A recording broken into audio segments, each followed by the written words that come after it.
I am loving my new Zinus wooden box spring. Everything came together packaged just like this, so there is some assembly required, but it was actually super simple and took me less than 10 minutes to put together.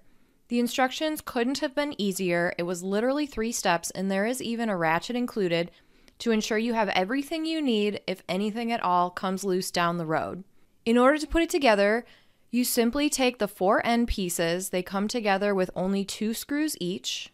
Once that's done, the wooden slats also come attached by Velcro to make it super simple to line up and lay down correctly.